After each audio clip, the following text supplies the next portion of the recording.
തന്ത്രപ്രധാനമായ ഹോർമൂസ് കടലിടുക്കിലൂടെ സഞ്ചരിക്കുന്ന എല്ലാ കപ്പലുകൾക്കും തങ്ങളുടെ അനുമതി നിർബന്ധമാക്കി ഇറാൻ. അമേരിക്കൻ ആക്രമണം സിവിലിയൻ ബോട്ടുകൾക്ക് നേരെയാണെന്ന് ആരോപിച്ച ഇറാൻ പ്രതിസന്ധി മറികടക്കാൻ ചൈനയുടെ സഹായം തേടി. മേഖലയിലെ സംഘർഷങ്ങളിൽ സൗദി അറേബ്യ ആശങ്ക പ്രകടിപ്പിച്ചു. അന്താരാഷ്ട്ര ചരക്കു നീക്കത്തിന്റെ സുപ്രധാന പാതയിൽ നിയന്ത്രണം കടുപ്പിക്കുന്നതിന്റെ ഭാഗമായാണ് ഇറാന്റെ നീക്കം. ചരക്ക് കപ്പലുകൾ ഇറാനിയൻ നാവികസേനയുമായി മുൻകൂട്ടി ഏകോപനം നടത്തണമെന്നും അല്ലാത്ത പക്ഷം നടപടിയുണ്ടാകുമെന്നും ഇറാൻ മുന്നറിയിപ്പ് നൽകി.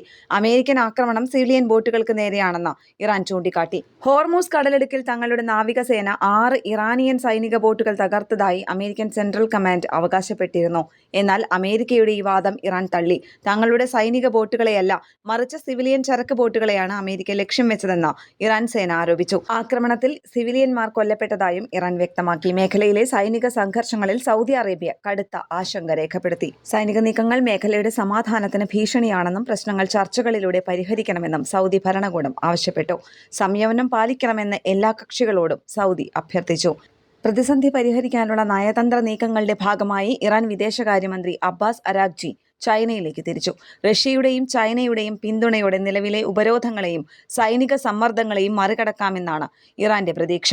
ചൈനീസ് കപ്പലുകൾക്ക് കടലിടുക്കിലൂടെ സുഗമമായി കടന്നുപോകാൻ ഇറാൻ നേരത്തെ തന്നെ അനുമതി നൽകിയിരുന്നു. ഇന്റർനാഷണൽ ഡെസ്ക്, കേരള പ്രണാമം.